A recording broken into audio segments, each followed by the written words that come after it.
Suspension ಮಾಡೋದಿಲ್ಲ.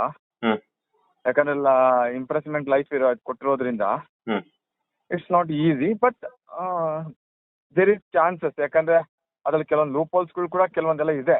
ಹ್ಮ್ but ಅದನ್ನೆಲ್ಲ court ಕೂಡ ಕನ್ಸಿಡರ್ ಮಾಡಿಲ್ಲ, trial court. Hmm hmm so ಹಾಗಾಗಿ ಚಾನ್ಸಸ್ ಇಲ್ಲ ಅಂತ ಹೇಳಕ್ ಬರೋದಿಲ್ಲ. ಹ್ಮ್ ಯಾಕಂದ್ರೆ ಕೆಳಗಡೆ ಕೋರ್ಟಿಗೆ ಕಾಣದೇ ಇರ್ತಕ್ಕಂಥದ್ದೆಲ್ಲ ಹೈಕೋರ್ಟ್ ಅಲ್ಲಿ ಕೂಡ ಕಾಣತ್ತೆ. Okay. ಎಷ್ಟೋ ಕೇಸಸ್ಗಳಲ್ಲಿ ಟ್ರಯಲ್ ಕೋರ್ಟ್ ಅಲ್ಲಿ, ಹೈಕೋರ್ಟ್ ಅಲ್ಲಿ ನೋಡದೇ ಇಲ್ದಿರೋಂಥದ್ದು ಸುಪ್ರೀಂ ಕೋರ್ಟ್ ಕೂಡ ಹ್ಮ್ 3 ರೀತಿಯಲ್ಲಿ ಕೂಡ ನಮ್ಮಲ್ಲಿ ನ್ಯಾಯಾಂಗದ ವ್ಯವಸ್ಥೆ ಇದೆ. ಈ ಅಪೀಲ್ ಹೋಗೋದಕ್ಕೆ ಎಲ್ಲ ಅವ್ರಿಗೆ ಹಕ್ಕಿದೆ, ಅವ್ರಿಗೆ ಹೋಗೋಕೆ. ಹ್ಮ್ ಅವ್ರಿಗೆ ನ್ಯಾಯ ಸಿಕ್ಕಿಲ್ಲ, ಅವ್ರಿಗೆ ಅವ್ರ ಪ್ರಕಾರ ಅವರೇ ವಿಕ್ಟಿಮ್ ಅನ್ನೋದು ಅವರ ಒಂದು ಇದರಲ್ಲಿ. ಹ್ಮ್ ಹ್ಮ್ ಸೊ ಹಾಗಾಗಿ ಎಲ್ಲೋ ಒಂದ್ ಕಡೆ ಅವ್ರಿಗೆ ಅಪೀಲ್ ಹೋದ್ರೆ ಸಿಗ್ಬೋದು ನ್ಯಾಯ. ಬಟ್ ಮೇ ಬಿ ಸ್ವಲ್ಪ ಡಿಲೇ ಆಗ್ಬೋದು ಅಷ್ಟೇ. ಈಗ ಲಾಯರ್ ಸಿಕ್ತಿಲ್ಲ ಅನ್ನೋಂಥದ್ದು ಒಂದು ಮಾತಿದೆ, ಅದ್ರ ಬಗ್ಗೆ ಏನ್ ಹೇಳ್ತೀರಾ ಅಂತ. ಅಂದ್ರೆ ಯಾರೂನು ಕೂಡ ಅವರ ಕೇಸನ್ನ ಹ್ಯಾಂಡಲ್ ಮಾಡೋದಕ್ಕೆ ಮುಂದೆ ಬರ್ತಾ ಇಲ್ಲ ಅನ್ನೋಂಥದ್ದು ಒಂದಿದೆ. ಇಲ್ಲ ಅದು ಸುಳ್ಳು, ಹ ಖಂಡಿತ ಅದು ಸುಳ್ಳು. ಮೇ ಬಿ ಸಮ್ಟೈಮ್ಸ್ ಏನಾಗತ್ತೆ, ಸರಿಯಾದ ಸಮಯದಲ್ಲಿ ಸರಿಯಾದ ಅಸ್ತ್ರಗಳು ಸಿಗದೆ ಇರ್ಬೋದು. ಹ್ಮ್ ಹ್ಮ್ ಬಟ್ ಅಸ್ತ್ರಗಳೇ ಇಲ್ಲ ಅಂತ ಅನ್ನೋಕೊಳ್ಳೋದು ತಪ್ಪು. ನಮ್ಮಲ್ಲಿ ಕರ್ನಾಟಕದಲ್ಲಿ ವೆರಿ ಬ್ರಿಲಿಯಂಟ್ ಅಡ್ವೊಕೇಟ್ಸ್ ಎಷ್ಟೋ ಜನ ಇದ್ದಾರೆ. ಕಾನೂನಿನ ತಿಳುವಳಿಕೆ ಇರ್ತಕ್ಕಂಥವ್ರು, ಅದ್ರ ತಜ್ಞರು ಬಹಳ ಜನ ಇದ್ದಾರೆ. ಸಮ್ಟೈಮ್ಸ್ ಅದರಲ್ಲೂ ಕೆಲವೊಂದ್ ಸಮಯ ಎಲ್ಲಾರು ಪರ್ಫೆಕ್ಟ್ ಅಂತಾನೂ ಅಲ್ಲ, ಹಂಗನ್ಬಿಟ್ಟು ಎಲ್ಲಾರು ಇಂಪರ್ಫೆಕ್ಟ್ ಅಂತಾನೂ ಅಲ್ಲ. ಕೆಲವೊಬ್ರೆಲ್ಲ ಸಿಚುವೇಶನ್ಸ್ಗಳು, ಸರ್ಕಮ್ಸ್ಟೆನ್ಸ್ಗಳು ಸ್ವಲ್ಪ ಇದಾಗಿರುತ್ತೆ. ಕೆಲವೊಂದ್ ಸಮಯ ಸಕ್ಸಸ್ ಆಗ್ಬೋದು, ಕೆಲವೊಂದ್ ಸಮಯ ಫೇಲ್ಯೂರ್ ಆಗ್ಬೋದು. ಹಂಗಾರೆ ಫೇಲ್ಯೂರ್ ಆದವ್ರ ಮಾತ್ರಕ್ಕೆ ಬ್ಯಾಡ್ ಅಂತಾನೂ ಅಲ್ಲ, ಸಕ್ಸಸ್ ಆದ ಮಾತ್ರಕ್ಕೆ ಅವರೆಲ್ಲ ಗ್ರೇಟ್ ಅಂತಾನೂ ಅಲ್ಲ. ಸಮ್ಟೈಮ್ಸ್ ಇದಾಗತ್ತೆ, ಸಮ್ಟೈಮ್ಸ್ ಲಕ್ ಆಲ್ಸೋ, ಸಮ್ಟೈಮ್ಸ್ ಲಾ ಏನು ಮಾಡಕ್ಕಾಗಲ್ಲ. ಹೈಕೋರ್ಟ್ ಅಥವಾ ಸುಪ್ರೀಂ ಕೋರ್ಟ್ ಹೋದ್ರೆ ಜಾಮೀನ್ ಸಿಗುತ್ತಾ ಅಂತ? ಇಲ್ಲ, ಈಗ ಡೈರೆಕ್ಟ್ ಆಗಿ ಸುಪ್ರೀಂ ಕೋರ್ಟ್ ಹೋಗೋ ಅಂತ ಬರೋ ಪ್ರಸಂಗ ಬರೋದಿಲ್ಲ. ಈಗ ಹೈಕೋರ್ಟ್ ಅಲ್ಲೇ ಫಸ್ಟ್ ಸಸ್ಪೆನ್ಷನ್ ಹೋಗ್ಬೇಕು. ಅಲ್ಲಿ ಏನಾದ್ರು ಸಸ್ಪೆನ್ಷನ್ ಅದಾಗ್ಲಂದ್ರೆ ದೆನ್ ಸುಪ್ರೀಂ ಕೋರ್ಟ್ ಹೋಗ್ಬೇಕಾಗತ್ತೆ. ಡೈರೆಕ್ಟ್ ಆಗಿ ಅವ್ರು ಸುಪ್ರೀಂ ಕೋರ್ಟ್ಗೆ ಹೋಗಕ್ ಬರೋಲ್ಲ. ಈಗ ಪರೋಲ್ ಮೇಲೆ ಪದೇ ಪದೇ ಹೊರಗಡೆ ಬರಬಹುದಾ ಅಥವಾ ಏನೆಲ್ಲ ಇರುತ್ತೆ? ಈಗ ಜೀವಾವಧಿ ಶಿಕ್ಷೆ ಪರೋಲ್ ಮೇಲೆ ಬರ್ಬೋದು, ಬಟ್ ಆದ್ರೆ ಈ ಕೇಸಲ್ಲಿ ಅದು ಕಷ್ಟ ಆಗ್ತದೆ. ಯಾಕಂದ್ರೆ ಪರೋಲ್ ಮೇಲೆ ಈ ಕೇಸಲ್ಲಿ ಕೊಟ್ಟು ಇನ್ನ 3 ಕೇಸ್ ಇದೆಯಲ್ಲ, ಅಂದ್ರೆ ಬೇರೆ ಕೇಸಸ್ಗಳಿದೆಯಲ್ಲ. ಸೊ ಆ ಕೇಸ್ ಪೆಂಡಿಂಗ್ ಇರೋದ್ರಿಂದ ಆ ಕೇಸಲ್ಲಿ ಅವರು ಇಟ್ಕೊಳ್ತಾರಲ್ಲ. ಸೊ ಎಲ್ಲಾ ಕೇಸಸ್ನು ಅದು ಇಲ್ಲ ವೆದರ್ ಅಕ್ವಿಟ್ ಆಗ್ಬೇಕು ಇಲ್ಲ ಕನ್ವಿಕ್ಟ್ ಆಗ್ಬೇಕು, ಏನೋ ಒಂದು ಆಗಿರ್ಬೇಕಲ್ಲ. ಸೊ ಪೆರೋಲ್ ಅಂದ್ರೆ ನಾಟ್ ಓನ್ಲಿ ಇದೊಂದ್ರಲ್ಲೇ ಅಲ್ವಲ್ಲ, ಬೇರೆ ಕೇಸಸ್ಗಳು ಇರೋದ್ರಿಂದ ಅದನ್ನೆಲ್ಲ ನೋಡ್ಕೊಂಡು ಅದ್ರ ಆಧಾರದ ಮೇಲೆ ಪೆರೋಲ್ ಮತ್ತೊಂದು. ಈಗ ಪೆರೋಲ್ದು ಚರ್ಚೆಗೆ ಬರೋದಿಲ್ಲ. ಈಗ ಇನ್ನೂ ಪೆಂಡಿಂಗ್ ಇರುವಂತ ಕೇಸಸ್ ಇದೆ ಸರ್. ಇವಾಗೇನೋ ಒಂದರ ವಿಚಾರವಾಗಿ ಜೀವಾವಧಿ ಶಿಕ್ಷೆ ವಿಧಿಸಿದೆ. ಸೊ ಆ 3 ಕೇಸ್ಗಳ ಬಗ್ಗೆ ಮತ್ತೆ ಚರ್ಚೆ ಆದಾಗ ಕೋರ್ಟ್ ಅಲ್ಲಿ ಯಾವ ರೀತಿಯಂತಹ ಶಿಕ್ಷೆ ಬೀಳಬಹುದು ಇನ್ ಕೇಸ್ ಅಪರಾಧಿ? ನೋಡಿ, ನನ್ನ ಪ್ರಕಾರ ಒಬ್ಬ ಮನುಷ್ಯ ಅಕಸ್ಮಾತ್ ಒಂದ್ ಕಡೆ ತಪ್ಪು ಮಾಡಿದಾನೆ ಅಂತ ತೀರ್ಪಾಗಿದ್ ಮಾತ್ರಕ್ಕೆ ಎಲ್ಲಾ ಕಡೆನೂ ತಪ್ಪಾಗಿದೆ ಅಂತ ಮಾಡಿರ್ತಾನೆ ಅಂತಾನೆ ಹೇಳಕ್ ಬರಲ್ಲ. ಅವನನ್ನ ಎಲ್ಲಾ ಕಡೆನೂ ಕಳ್ಳ ಅಂತ ಹೇಳಕ್ ಬರಲ್ಲ. ಅಥವಾ ಇಲ್ಲಿ ಶಿಕ್ಷೆ ಕೊಟ್ಟಿದ್ ಮಾತ್ರಕ್ಕೆ ಆತ ತಪ್ಪು ಮಾಡಿದಾನೆ ಅಂತಾನು ಹೇಳಕ್ ಬರಲ್ಲ. ಈಗ ನನಗೆ ಆಸ್ ಎ ಲಾಯರ್ ನನಗೆ ಐ ಆಮ್ ನಾಟ್ ಹ್ಯಾಪಿ. ಈ ಜಡ್ಜ್ಮೆಂಟ್ ಇಂದ I am not happy. Honestly I am not happy. ಯಾಕೆ ಸರ್? ಯಾಕಂದ್ರೆ ಈ ಕೇಸ್ ಫೈಲ್ಸ್ ನಾನು ಫ್ರಮ್ ಡೇ 1 ನಾನು ಕೂಡ ನೋಡಿದ್ದೀನಿ. ಇದ್ರಲ್ಲಿ ಹಲವಾರು ಇತ್ತು. ಇವಾಗ ಒಂದು ಬೀಯಿಂಗ್ ಎ ಲೇಡಿ, ನೀವು ಜಸ್ಟ್ ತಗೊಳ್ಳಿ, ಅವ್ರೇನು ಮಗು ಅಲ್ಲ, ಸಂತ್ರಸ್ತೆ ಅಂತ ಹೇಳ್ತಾರೆ. ಸಂತ್ರಸ್ತೆ ಅಂತ ಹೌದಲ್ವಾ? ಒಂದ್ ಹೆಣ್ಮಗಳು, ಅದು ಚಿಕ್ಕ ಹುಡುಗಿ ಆಗ್ಬೋದು, ದೊಡ್ಡವಳು ಆಗ್ಬೋದು, ಯಾರ ಸಂತ್ರಸ್ತೆ ಅಂತ ಹೇಳ್ತಾರೆ ಫಾರ್ ಎಕ್ಸಾಂಪಲ್. ಯಾಕಂದ್ರೆ ನಾವು ಕೋರ್ಟ್ನ ಇಲ್ಲಿ ದೂರ್ತಾ ಇಲ್ಲ. ಮೊದಲನೇದಾಗಿ ನಾವು ಜಸ್ಟ್ ಕೋರ್ಟ್ ಅಲ್ಲಿನ ಸಾಕ್ಷ್ಯಾಧಾರಗಳ ಆಧಾರದ ಮೇಲೆ ಜಜ್ಮೆಂಟ್ ಕೊಟ್ಟಿರುತ್ತೆ. That's great. ಅದು ನಾವು always I'll bend my head. But ನನ್ನ ಇಟ್ಸ್ ಮೈ ಒಪಿನಿಯನ್, ನಾವು ಅಪೀಲ್ ಅಲ್ಲಿ ಹೋದಾಗ ನಾನು ಹೇಳೋದು, ಈಗ ಮೇಟಿ ಕೇಸ್ ಗೊತ್ತಲ್ಲ ನಿಮ್ಗೆ? ಮೇಟಿದೊಂದು ಕೇಸ್ ಇತ್ತು, ಹಾಲಪ್ಪ ಅವ್ರ ಕೇಸ್ ಇತ್ತು, ರೇಣುಕಾಚಾರ್ಯ ಕೇಸ್ ಇತ್ತು. ಎಲ್ಲ ಏನಾಯ್ತು? ಎಲ್ಲ ಲೈವ್ ವಿಡಿಯೋಗಳೇ ಇತ್ತು. ವಿಧಾನಸೌಧದಲ್ಲಿ ಬ್ಲೂ ಫಿಲಿಂ ನೋಡಿದಂತ ಕೇಸ್ ಇತ್ತು. ಏನಾಯ್ತು ಗೊತ್ತಿಲ್ಲ. ಆಯ್ತಾ? ಒಂದು.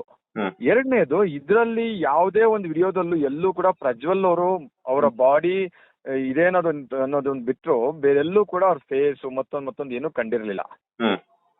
ಒಂದು ಲೇಡಿ ಸಂತ್ರಸ್ತೆ ಅಂತ ಹೇಳಿದ್ರು. ಆ ಲೇಡಿ ಏಜ್ ಎಷ್ಟು, ಅಷ್ಟು ಏಜ್ ಎಷ್ಟು ವರ್ಷಗಳ ಕೆಳಗಡೆ ಆ ಇನ್ಸಿಡೆಂಟ್ ನಡೆದಿತ್ತು, ಅಷ್ಟು ವರ್ಷಗಳವರೆಗೂ ಆಕೆ ಏನ್ ಮಾಡ್ತಾ ಇದ್ರು, ಸಂತ್ರಸ್ತೆ ಆಗಿದ್ದಿದ್ರೆ ಆಕೆ ಯಾವುದೇ ಬೆನಿಫಿಟ್ ನಿಜವಾಗ್ಲೂ ಆತರ ನಡೆದಿದ್ರೆ ಅಥವಾ ಏನು ಬೆನಿಫಿಟೇ ತಗೊಂಡೇ ಇದ್ದಿದ್ರೆ ಅವ್ರು ಇಷ್ಟು ವರ್ಷ ಆದ್ರೂ ಅವ್ರು ಕಂಪ್ಲೇಂಟ್ ಕೊಡದೆ ಇರ್ತಿದ್ರ? ಕೆಲವೊಂದು ವಿಡಿಯೋಗಳು ಹೊರಗಡೆ ಬಂದ ಮೇಲೆ ಮಾತ್ರ ಯಾಕೆ ಬಂದು ಕಂಪ್ಲೇಂಟ್ ಕೊಟ್ರು? ಈ ಎಲ್ಲಾ ಲೈನ್ ಅಪ್ ಗಳಲ್ಲಿ ಎಲ್ಲೋ ಒಂದ್ ಕಡೆ ಅಡ್ವೊಕೇಟ್ಗಳು ಕೋರ್ಟ್ ಗಮನಕ್ಕೆ ತಂದ್ರ ಇಲ್ವಾ ನಮ್ಗೆ ಗೊತ್ತಿಲ್ಲ, ಅಥವಾ ಕೋರ್ಟ್ ಅದನ್ನ ಕನ್ಸಿಡರ್ ಮಾಡ್ತಾ ಇಲ್ವಾ ನನಗೆ ಗೊತ್ತಿಲ್ಲ. ಅವರು ಸಂತ್ರಸ್ತೇನಾ ಇಲ್ಲ ಈ ಕಡೆ ಪ್ರಜ್ವಲೇ ಸಂತ್ರಸ್ತ ಆಗೋದ್ರ? ಒಂದ್ ಕಡೆ ಏನೋ ಒಂದ್ ಇಲ್ಲಿ ಅವ್ರ ಹಣ ಇದೆ, ಅಧಿಕಾರ ಇದೆ ಅನ್ನೋದು ಒಂದು ಅಷ್ಟೇ ಅಲ್ಲ. ಹಣ ಅಧಿಕಾರ ಎಲ್ಲರಿಗೂ ಬೇಕು ಇವತ್ತು, ಯಾರಿಗೂ ಬೇಡ ಅನ್ನಲ್ಲ. ನಿನ್ ಮನೆ ಬಾಗ್ಲಿಗೆ ಹಣ ಅಧಿಕಾರ ಬರುತ್ತೆ ಅಂದ್ರೆ ಯಾರು ಬೇಡ ಅಂತ ಹೇಳಲ್ಲ. ನನಗೂ ಬೇಕಪ್ಪ ಅಂತ ಹೇಳೋದು. ಇವಾಗ ನೀವು ಅಂತೀರಾ, ನಾನು ಅಂತೀನಿ. ಯಾರಿಗ್ ಬೇಡ ಅಂತಾರೆ ಅಲ್ವಾ? ಸೊ ಅವ್ರ ಹತ್ರ ಹಣ ಇದೆ, ಅಧಿಕಾರ ಇದೆ, ಅದಕ್ಕೆ ಹಿಂಗ್ ದುರುಪಯೋಗ ಮಾಡಿಸ್ಕೊಂಡಿದ್ದಾರೆ ಅಂತೆಲ್ಲ ಹೇಳ್ತಾರೆ. ಅಂಡ್ ನಿಮ್ಗೂ ಕೂಡ ಗೊತ್ತಿದೆ, ಇನಿಷಿಯಲಿ ಹೇಳ್ತಾ ಇದ್ದಿದ್ದೇನು 2000 ಜನ 3000 ಜನ ಜೊತೆಗೆ ರೇಪ್ ಮಾಡಿದ್ದಾರೆ ಅಂತ, ಹೌದಲ್ಲ? ಹೌದು. ಎಲ್ಲೋದ್ರು ಅಷ್ಟು ಜನ ಹಾಗಾದ್ರೆ? ಅಂಡ್ ಇನ್ನೊಂದು ನೀವ್ ಹೇಳ್ತಿರ್ಬೇಕಾದ್ರೆ ನನ್ಗೆ ಇನ್ನೊಂದು ನೆನಪಾಗ್ತಿದೆ, ಅಷ್ಟು ಜನರು ಯಾಕೆ ಬಂದಿಲ್ಲ ಅಂಡ್ ನೀವ್ ಹೇಳ್ದಾಗ್ಲೇ ಎಲ್ಲೋದ್ರು, ಇಷ್ಟು ಜನರು ಮಾತ್ರ ಏನಕ್ಕೆ ಬಂದ್ರು ಅಂತ. ಆಮೇಲೆ ಡಿಲೇ ಇನ್ ಕಂಪ್ಲೇಂಟ್ ಅಂತ ಕೂಡ ಒನ್ ಆಫ್ ದ ಇದು ಗ್ರೌಂಡ್ಸ್.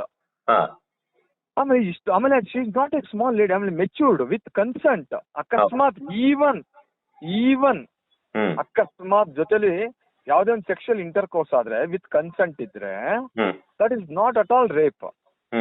ಎಷ್ಟೋ ಕೋರ್ಟ್ ಜಡ್ಜ್ಮೆಂಟ್ಸ್ ಗಳಿದೆ, ಆಯ್ತು. ಅವರು ತುಂಬಾ ಪ್ರಭಾವಿಗಳು ಅಂತಾನೆ ಅನ್ಕೊಳ್ಳೋಣ. ನಿಜವಾಗ್ಲೂ ಅವ್ರು ತುಂಬಾ ಪ್ರಭಾವಿಗಳೇ ಆಗಿದ್ದಿದ್ರೆ, ಆತರ ಪ್ರಭಾವ ಬೀರ್ಬೇಕು ಅಂದ್ರೆ ಮನೆ ಕೆಲ್ಸದವ್ರ ಮೇಲೆ ಪ್ರಭಾವ ಬೀರ್ಬಿಟ್ಟು ಇವ್ರ ಪರವಾಗಿ ಸಾಕ್ಷಿ ಹೇಳಿಸ್ತಾ ಇರ್ಲಿಲ್ಲ ಅವರು? ಖಂಡಿತ ಹೇಳಿಸ್ತಾ ಇದ್ರು. ಇವರು ಯಾವತ್ತೂ ಕೂಡ ಇವ್ರ ಪ್ರಭಾವ ಬೀರಿಲ್ಲ ಅನ್ನೋದು ನನ್ನ ಒಂದು ಅಭಿಪ್ರಾಯ. ಯಾಕಂದ್ರೆ ಪ್ರಭಾವ ಬೀರಿಲ್ಲ. ಇದೇನು ಗೊತ್ತಾ, ಇದ್ರಲ್ಲಿ ಎಲ್ಲೋ ಒಂದ್ ಕಡೆ ಈ ಕೇಸಲ್ಲಿ ಸ್ವಲ್ಪ ಎಲ್ಲೋ ಒಂದ್ ಕಡೆ ಪೊಲಿಟಿಕಲಿ ಕೂಡ ತುಂಬಾ ಮೋಟಿವೇಟ್ ಆಗಿದ್ದಾರೆ, ಪೊಲಿಟಿಕಲ್ ಇನ್ವಾಲ್ವ್ಮೆಂಟ್ ಜಾಸ್ತಿ ಆಗಿ ಎಷ್ಟೋ ಮೇ ಬಿ ಕೆಲವೊಂದು ಸಾಕ್ಷಿಗಳನ್ನೆಲ್ಲ ಸೃಷ್ಟಿ ಆಗಿರ್ಬೋದು. ಅಂದ್ರೆ ಕೋರ್ಟ್ನ ನಾವೇನು ಮಾಡಕ್ಕಾಗಲ್ಲ, ಯಾಕಂದ್ರೆ ಕೋರ್ಟ್ಗೆ ಏನ್ ಪೊಲೀಸ್ನವ್ರು ಅಲ್ಟಿಮೇಟ್ ಆಗಿ ಸಾಕ್ಷಿಗಳನ್ನ ತಂದು ಸಲ್ಲಿಸ್ತಾರೆ, ಅಲ್ಟಿಮೇಟ್ಲಿ ಕೋರ್ಟ್ ಕನ್ಸಿಡರ್ ಮಾಡೋದು ಅದನ್ನ ಮಾತ್ರನೇ. ನಾವು ಏನ್ ಬೇಕಾದ್ರೂ ಇವಾಗ ಮಾಧ್ಯಮಗಳ ಮುಂದೆ ನಾನು ಏನ್ ಬೇಕಾದ್ರೂ ಹೇಳ್ಬೋದು, ಅಲ್ಟಿಮೇಟ್ಲಿ ಸಾಕ್ಷ್ಯಾಧಾರಗಳೇ ಫೈನಲ್ ಅಲ್ವಾ? ಹೌದೌದೌದು. ಇದು ಮೇ ಬಿ ಆ ರೀತಿಯಲ್ಲಿ ಆಗಿರ್ಬೋದು. ಯಾಕಂದ್ರೆ ಇದು ಎಲ್ಲೋ ಒಂದ್ ಕಡೆ ಸ್ಟಿಲ್ ಈಸ್ ವೆರಿ ಯಂಗ್. ಆಮೇಲೆ ಅಷ್ಟೊಂದು ಹೀನಿಯಸ್ ಆಗಿ ನೋಡಿ, ಒಂದು ಮಸ್ಜಿದ್ ಒಳಗಡೆ ಒಂದು ಹುಡುಗಿನ ಒಬ್ಬ ರೇಪ್ ಮಾಡ್ತಾನೆ. ಆ ವಿಡಿಯೋ ಹರಿದಾಡಿದೆ, ತಾವು ನೋಡಿರ್ತೀರಾ, ಆಯ್ತಾ? ಆಮೇಲೆ ಇನ್ನ ಹಲವಾರು ಕೇಸ್ಗಳಲ್ಲಿ ನಾವು ಎಷ್ಟೋ ರೇಪ್ ಕೇಸ್ಗಳು ನಾವು ನೋಡ್ತಾನೆ ಇದ್ದೀವಿ. ಎಷ್ಟು ಕೇಸ್ಗಳಲ್ಲಿ ಈ ತರ ಕನ್ವಿಕ್ಟ್ ಆಗಿದೆ, ಇಷ್ಟು ಫಾಸ್ಟ್ ಆಗಿ ಟ್ರಯಲ್ ನಡೆದಿದೆ. ನಮ್ಗೆ ಇವೆಲ್ಲ ನೋಡಿದಾಗ ಏನ್ ಅನ್ಸುತ್ತೆ, ಎಲ್ಲ ಒಂದ್ ಕಡೆ ಇದು ಈ ಸಾಕ್ಷ್ಯಾಧಾರಗಳನ್ನ ಎಲ್ಲ ಒಂದ್ ಕಡೆ ಈ ಒಂದು ಗವರ್ಮೆಂಟ್ ಪವರ್ ಏನಾದ್ರು ಯೂಸ್ ಆಯ್ತಾ, ಅದು ಆತರ ಒಂದು ಡೌಟ್ ಕ್ರಿಯೇಟ್ ಆಗುತ್ತೆ, ಪಬ್ಲಿಕ್ ಅಲ್ಲಿ ಡೌಟ್ ಕ್ರಿಯೇಟ್ ಆಗುತ್ತೆ, ನಾಟ್ ಓನ್ಲಿ ಫಾರ್ ಮೀ. ಅಂದ್ರೆ ಎಲ್ಲೋ ಒಂದ್ ಕಡೆ ಕಾಣದ ಶಕ್ತಿ ಕೆಲಸ ಮಾಡಿರ್ಬೋದಾ ಅನ್ಸುತ್ತೆ. ಆ ಕೇಸ್ ಫೈಲ್ ನಾನು ಜಸ್ಟ್ ಕ್ಯೂರಿಯಸ್ ಆಗಿ ನಾನು ಓದಿದ್ದೀನಿ. ಅದನ್ನ ಓದಿದಾಗ ನನ್ಗೆ ಅನ್ಸಾಯ್ತು, ದಿಸ್ ಇಸ್ ವೆರಿ, ಅಯ್ಯೋ ಇಷ್ಟೇನಾ case, it's very silly case. ಯಾವ ನಮ್ಮ ಅಡ್ವೊಕೇಟ್ಸ್ಗಳನ್ನ ಕೇಳಿದ್ರೆ this is very simple case ಅಂತಾನೆ ಹೇಳೋದು. ಇವತ್ತು ಕೋರ್ಟ್ ಅಲ್ಲಿ ನಿನ್ನೆ ಆ ಕೋರ್ಟ್ ಅಲ್ಲಿ ಜಡ್ಜ್ಮೆಂಟ್ ನ ಹೇಳಿದಾಗ ಅಡ್ವೊಕೇಟ್ಗಳ ಮನಸ್ಸಲ್ಲಿ ಮುಖದಲ್ಲಿ ಬಹಳ ನೋವು ಕಾಣಿಸ್ತು. ನಾವು ಅಲ್ಲಿದ್ದೋ ಎಷ್ಟೋ ಅಡ್ವೊಕೇಟ್ಸ್ಗಳಿಗೆ ಬೇಜಾರಾಗೋಯ್ತು, ಏನ್ ಈ ತರ ಆಗೋಯ್ತಲ್ಲ ಅಂತ. ಸರ್, ದೇಶನೇ ಲೂಟಿ ಹೊಡೆದು ಕೋಟಿಗಳ ಗಟ್ಲೆ ನಮ್ಮ ದೇಶನ ನಮ್ಮನ್ನ ಹಗಲು ದರೋಡೆ ಮಾಡ್ತಾರೋ ಎಷ್ಟೋ ಕೇಸ್ಗಳಲ್ಲಿ ಅವ್ರನ್ನ ಕ್ವಿಟ್ ಮಾಡಿ ಹೋಗ್ತಾ ಇದ್ದಾರೆ. ಎಂತೆಂಥದ್ದು ಹಗರಣಗಳಲ್ಲಿ ಎಂತೆಂಥವ್ರು ಅವರೆಲ್ಲ ಆರಾಮಾಗಿ ರಾಜಾರೋಷವಾಗಿ ಹೊರಗಡೆ ಬಂದು ಲೂಟಿ ಹೊಡಿತಾ ಇದ್ದಾರೆ. ಸರ್, ಸೆಕ್ಷುಯಲಿ ಅಬ್ಯೂಸ್ ಮಾಡೋದು ಖಂಡಿತ, ಅಬ್ಯೂಸ್ ಮಾಡಿದ್ರೆ ಖಂಡಿತ ತಪ್ಪು. ಸರ್, ಸೆಕ್ಷುಯಲಿ ಅಬ್ಯೂಸ್ ಮಾಡಿರೋದು ಒಂದು ಹೈಸ್ಕೂಲು ಪ್ರೈಮರಿನೋ ಮಗು ಆಗಿದ್ರೆ ಖಂಡಿತ ಮೇ ಬಿ ಇರ್ಬೋದು, ಏನೋ ಆಗಿರ್ಬೋದು ಅಂತಾನು ಅನ್ಕೊಳ್ಳೋಣ. ಸರ್, ತುಂಬಾ ದೊಡ್ಡ ಹೆಂಗಸು, ಮಗು ಅಲ್ಲ ಹೆಂಗಸು, ಅಬ್ಯೂಸ್ ಆಗಿರುತ್ತಾ? ವಿತ್ ಕನ್ಸೆಂಟ್ ಇರಲ್ವಾ? ಹೋಗ್ಲಿ, ಅಕಸ್ಮಾತ್ ಅಬ್ಯೂಸ್ ಆದ್ಮೇಲೆ ಇಷ್ಟು ವರ್ಷ ಬೇಕಿತ್ತ ಕಂಪ್ಲೇಂಟ್ ಕೊಡಕ್ಕೆ? ಅದ್ರಲ್ಲೂ ವಿಡಿಯೋ ಲೀಕ್ ಆದ್ಮೇಲೆ ಬಂದು ಯಾಕೆ ಕೊಟ್ರು?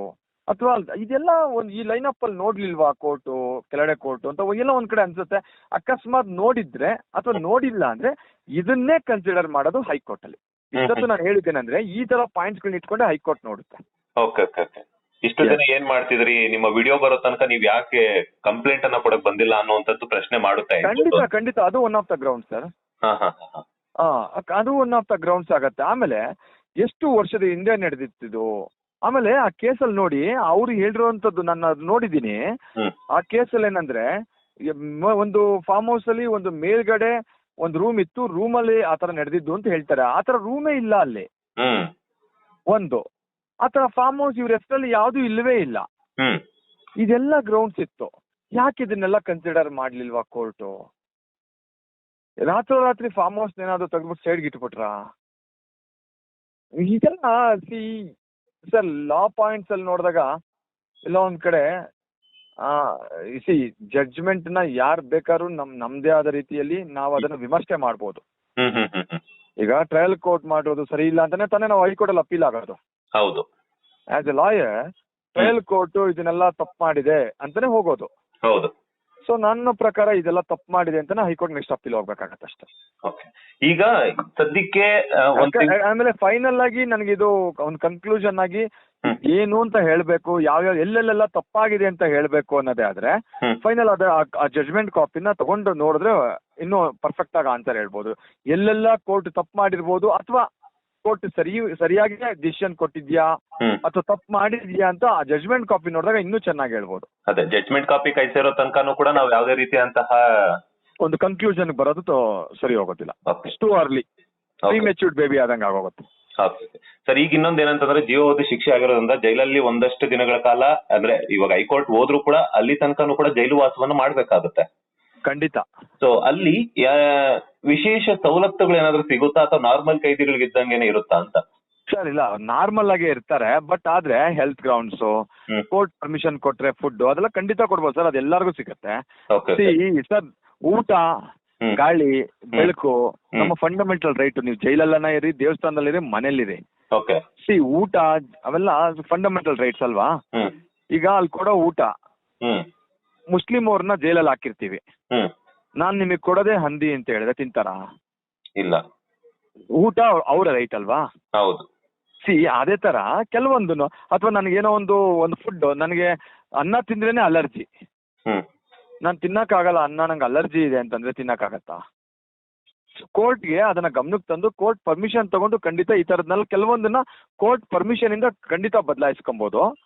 ಆದ್ರೆ ವಿತೌಟ್ ಕೋರ್ಟ್ ಪರ್ಮಿಷನ್ ಅವ್ರಿಗೆ ಯಾವ್ದೇ ಸ್ಪೆಷಲ್ ಇದೇನ್ ಸಿಗೋದಿಲ್ಲ. ಇವತ್ತಿನವರೆಗೂ ಅವ್ರಿಗೇನ್ ಸಿಕ್ಕಿಲ್ಲ ಅಂತದೇನ್ ಸ್ಪೆಷಲ್ ಆಗಿ.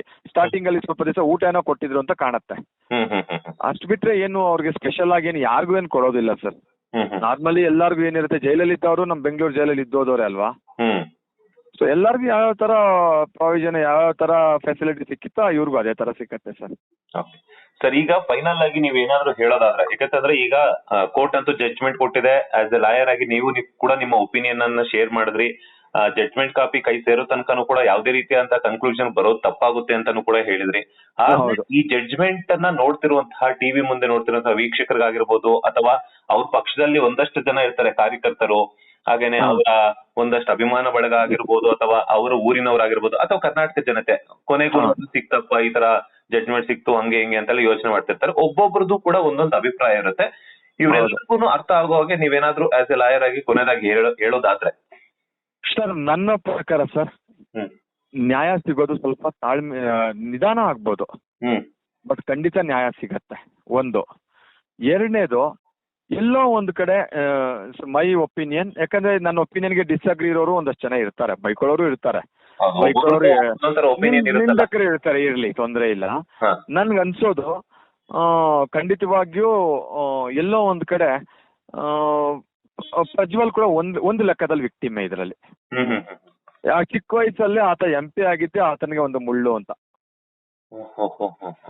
ಯಾಕಂದ್ರೆ ತುಂಬಾ ಜನಗಳ ಶತ್ರುತ್ವ, ಆಮೇಲೆ of course may be life enjoy ಮಾಡಿರ್ಬೋದು. ಯಾರು ಎಂಜಾಯ್ ಮಾಡಿರಲ್ಲ ಸರ್ ಹೇಳಿ? ಅವ್ರವ್ರ ಆತ್ಮಸಾಕ್ಷಿಗೆ, ಇವಾಗ ಇದೇ ಮಾಧ್ಯಮ ನೋಡ್ತಾ ಇರೋರು ಅವ್ರವ್ರ ಆತ್ಮಸಾಕ್ಷಿಗೆ ಮುಟ್ಕೊಂಡು ಹೇಳಿ ಸರ್. ಕೆಲವೊಂದು ಹೊರಗಡೆ ಬರಲ್ಲ ಅಷ್ಟೇ ಸರ್. ಅಲ್ಲಲ್ಲ ಹೇಳಿ, ಕಳ್ಳ ಕಳ್ತನ ಮಾಡಿದ್ದನ್ನ ತಗಲಾಕೊಳ್ಳೋವರೆಗೂ ಅವ್ನ್ ಕಳ್ಳ ಅಲ್ಲ. ಹೌದು. ಅವ್ನ್ ತಗಲಾಕೊಂಡಿದ ತಕ್ಷಣ ಕಳ್ಳ ಕಳ್ಳ ಕಳ್ಳ ಅಂತ ಹೇಳ್ತಾರೆ. ಆಯ್ತಾ ಸರ್? ಅವ್ರವ್ರ ಕಾನ್ಶಿಯಸ್ ಗೊತ್ತಿರುತ್ತೆ ಅವ್ರವ್ರು ತಪ್ಪು ಮಾಡಿದಾರೋ ಮಾಡಿರಲ್ವ ಅಂತ. ಅಲ್ಲಿವರೆಗೂ ಅವ್ರು ಏನ್ ಮಾಡ್ತಾ ಇರ್ತಾರೆ ಗೊತ್ತಾ? ಬೇರೆಯವ್ರನ್ನೇ ದೂರೋದು, ನೀನ್ ತಪ್ಪು ಮಾಡಿದ್ಯಾ, ನೀನ್ ಸರಿ ಇಲ್ಲ ಅಂತ. ಅದೇ ರೀತಿನೇ ಇಲ್ಲಿ ಪ್ರಜ್ವಲ್ನ, ಅಯ್ಯೋ ಪ್ರಜ್ವಲ್ ಹಾಗ್ ಮಾಡ್ದ, ಪ್ರಜ್ವಲ್ ಹೀಗ್ ಮಾಡ್ದ ಅಂತ ಹೇಳ್ತಾರೆ ವಿನಃ ಯಾವ ಸಿಚುಯೇಷನ್ಸ್ ಅಲ್ಲಿ ಏನ್ ಆಗಿರ್ಬೋದು ಅನ್ನೋದು ಯಾರು ಜಡ್ಜ್ ಮಾಡಲ್ಲ ಸರ್. ಮನುಷ್ಯ ಜಡ್ಜ್ಮೆಂಟ್ ಅಲ್ಲಿ ಬಂದ್ಬಿಡ್ತಾರೆ, ಡೈರೆಕ್ಟ್ ಜಡ್ಜ್ಮೆಂಟ್. ಬಟ್ ಅವ್ ಯಾವತ್ತೂ ಅಷ್ಟೇ ಒಬ್ರ ಬಗ್ಗೆ ನಾವು ಬ್ಲೇಮ್ ಮಾಡೋದಕ್ಕೂ ಮೊದ್ಲು ನಮ್ಮನ್ನ ನಾವು ಒಂದು ಸಲ ಆ ಸ್ಥಾನದಲ್ಲಿ ನಿಂತ್ಕೊಂಡು ನೋಡಿದಾಗ ಖಂಡಿತವಾಗಿಯೂ ನಾವು ಅದನ್ನ ಆ ರೀತಿ ನಾವು ಮಾತಾಡಲ್ಲ. ಸೊ ಹಾಗಾಗಿ ನಾನು ಇದನ್ನ ನೋಡೋರ್ಗೆ ನಾನು ಹೇಳೋದಿಷ್ಟೇ, ಮೇ ಬಿ ಇದರಲ್ಲಿ ಕಂಪ್ಲೇಂಟ್ ಕೊಟ್ಟೋರ್ ಮೇಲೆ ಕೂಡ ನನಗೆ ಖಂಡಿತವಾಗಿ ಅಷ್ಟು ಗುಡ್ ಒಪಿನಿಯನ್ ಇಲ್ಲ. ಅವ್ರ ಅಷ್ಟು ಸಚ್ಚರಿತ್ರೆ ಹೊಂದಿರ್ತಕ್ಕಂಥವ್ರೆ ಆಗಿದ್ದಿದ್ರೆ ಫಸ್ಟ್ ಆಫ್ ಆಲ್ ಅವತ್ತಿನ ದಿವಸನೇ ನಾನು ಸತ್ರು ಸರಿ ನಾನು ಇವ್ರನ್ನ ಬಿಡಲ್ಲ ಅಂತ ಹೋಗಿ ಕಂಪ್ಲೇಂಟ್ ಕೊಟ್ಟಿರ್ತಾ ಇದ್ರು. ಹೌದಲ್ಲ? ಹೌದೌದೌದು. ನಿಜವಾದ ಒಳ್ಳೆ ಚರಿತ್ರೆ ಒಳ್ಳೆ ಕುಟುಂಬದವರೇ ಆಗಿದ್ದಿದ್ರೆ ಅವತ್ತೇ ಕೊಟ್ಟಿರ್ತಾ ಇದ್ರು. ನಾನು ಸತ್ರು ಪರವಾಗಿಲ್ಲ ಅಂತ ಇವತ್ತು ಕೊಟ್ರಲ್ವಾ ಕಂಪ್ಲೇಂಟ್?